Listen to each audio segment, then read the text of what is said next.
para compartirles la palabra. Y quiero que busque este libro de Hebreos, capítulo 12.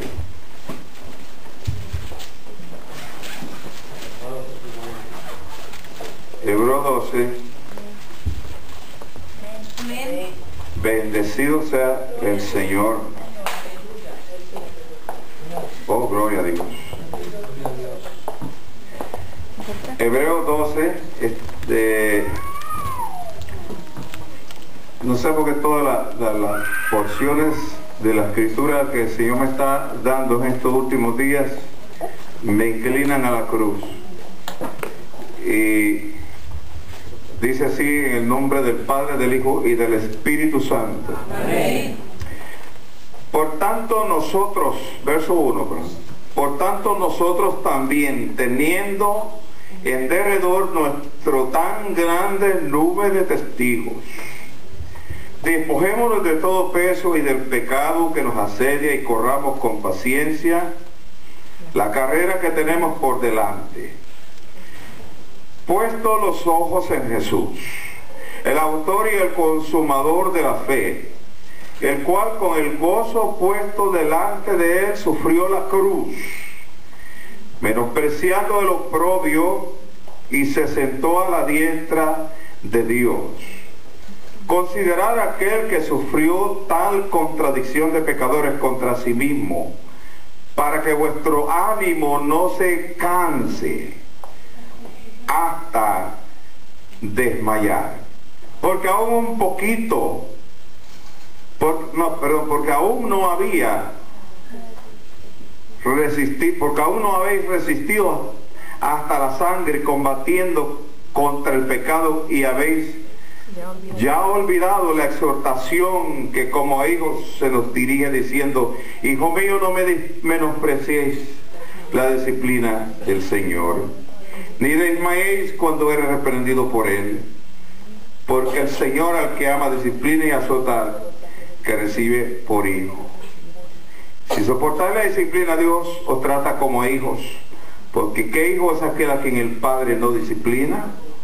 Pues si se os deja sin disciplina, de la cual todos han sido participantes, entonces sois bastardos y no hijos. Por otra parte, tuvimos a nuestros padres terrenales que nos disciplinaban y los venerábamos. ¿Por qué no obedeceremos mucho mejor al Padre de los Espíritus y viviremos? Vamos a dejarlo hasta ahí. Padre, en el nombre de Jesucristo, me pongo delante de tu presencia como tu vaso, Padre, como recipiente, Dios mío, de tu palabra en esta hora, mi Dios, que voy a compartir, Señor, con esta iglesia, tu iglesia, clínica del alma, Señor. Padre Santo, pidiendo que tu revelación y la unción tuya, tu rema, venga sobre tu pueblo en el nombre de Jesús. Amén. Amén. Tome asiento. Alabado Dios. Déjame ver si pongo esto. En la porción de que le acabo de leer, ¿me escucha? ¿Me escucha bien? Amén. Sí. Os cojo esto en la mano. ¿Me escucha bien? Amén. Amén. Sí, okay. Una de las cosas que quiero compartirle en esta hora es este verso que habla de poner los ojos en Jesús. Una de las cosas que la iglesia primitiva, le mantenía parada en fortaleza, era que mantenían sus ojos en Jesús. En Jesús. Y hoy esta mañana yo hablaba algo a la iglesia, ¿no? Sobre la motivación que tenía la iglesia primitiva de reunirse en el templo. Bien diferente a la motivación que hoy en día se ve en las iglesias de hoy. Porque hoy en día las personas se movilizan a un templo, a un lugar, porque escuchan que viene un predicador afamado, ¿verdad? Famoso, o que tiene un testimonio de que lo levantó de los muertos. Hay muchos que andan por ahí, ¿verdad? Que el Señor dice que estaban muertos y son muertos vivos. Y entonces la gente, por la curiosidad y por ver qué es lo que va a decir, van y se van a donde están estas gentes. Pero ¿cuál era la motivación que tenían los discípulos, la iglesia primitiva, que era lo que la mantenía reunida?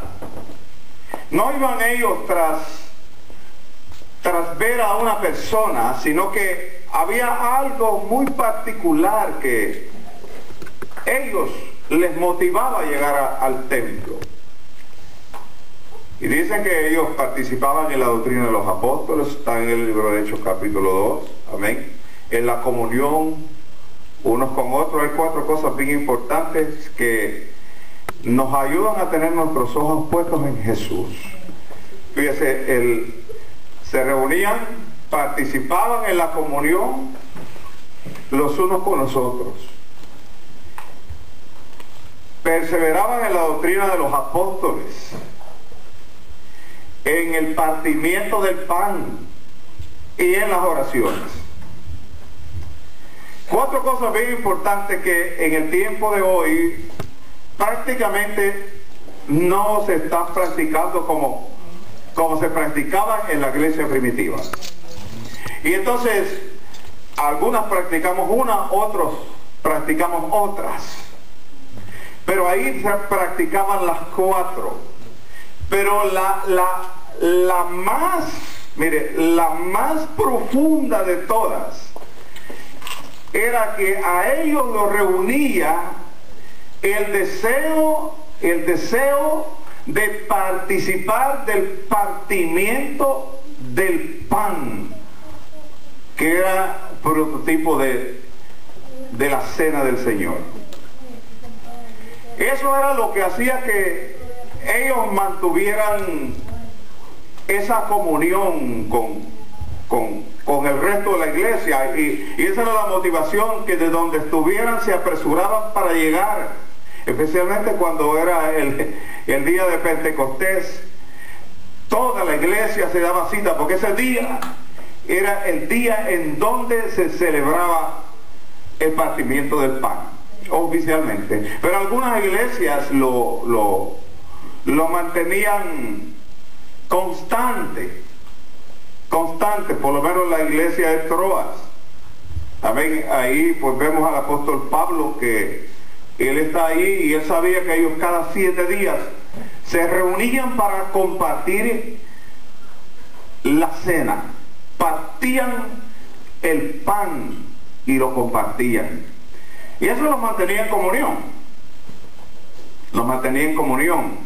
Y Pablo sabía que en esa iglesia iba a ocurrir ese evento, y dijo, se quedó 7 días esperando que llegara el primer día de la semana para compartir la cena, la comunión. Eso era lo que los reunía. El deseo de reunirse era tener la comunión que el Señor había establecido para la iglesia. Y usted va a ver ahí mismo también el apóstol Pablo está apresurado por llegar a Jerusalén para llegar el día de Pentecostés, para compartir también en Jerusalén la cena. O sea que ese era algo bien básico en la reunión de la iglesia. No como hoy en día, ¿verdad? Que gracias a Dios que ustedes están acá, la pastora no está, pero ustedes están aquí. Porque nuestra motivación debe ser Jesús. Hello. Amén. Es Cristo. Amén. es Jesús. Y cuando el Señor establece, mire, establece que se comparta la cena y dice, cuando ustedes hagan esto, oiga esto lo que dice, cuando ustedes compartan este pan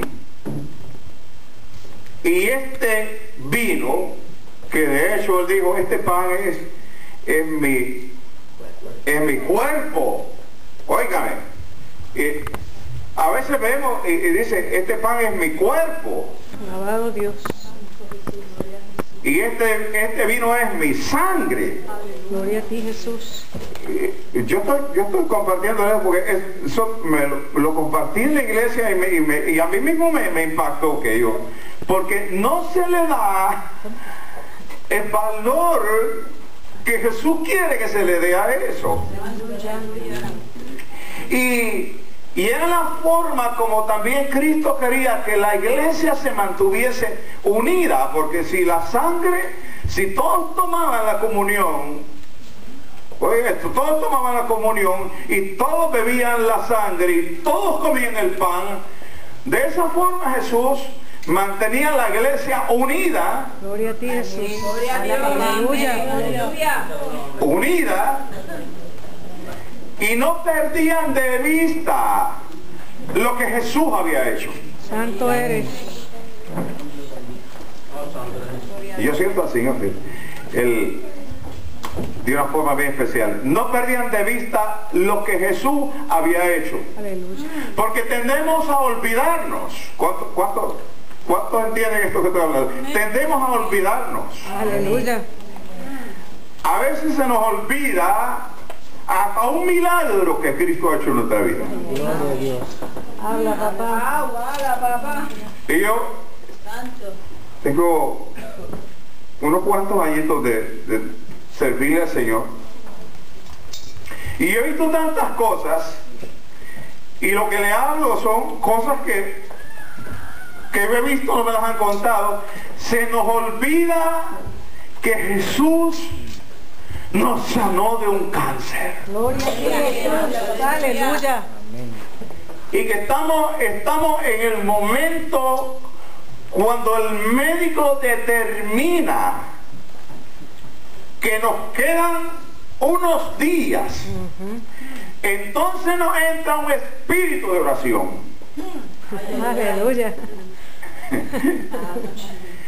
Y un deseo de ir al templo. Alabado tu nombre. Y somos los primeros que llegamos al templo. Apresurados porque abran el templo. Y la pastora, ¿dónde está? Llega antes que la pastora, llega antes que el pastor.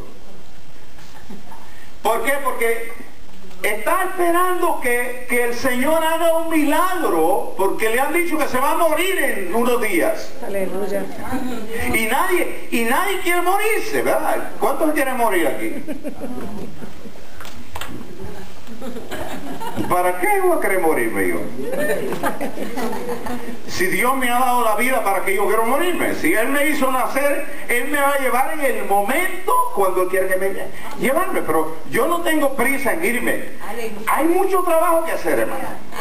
Gloria a ti, Jesús. Aleluya. Pablo decía, ¿verdad? Es un gozo para mí estar con Cristo, pero por causa de la iglesia me es necesario estar aquí. O sea que me veo muy estrecho. No sé si irme o quedarme, pues me es mejor, pero las dos cosas son buenas. ¿No? Y hermanos, se nos olvida lo que Jesús ha hecho. Se nos olvida.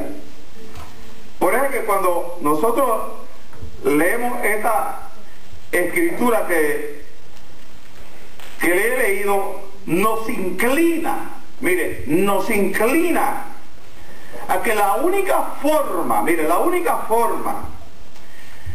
de no olvidar lo que Cristo hace es mantenerse mirándolo a Él. Amén. Es mantenerse mirándolo a Él.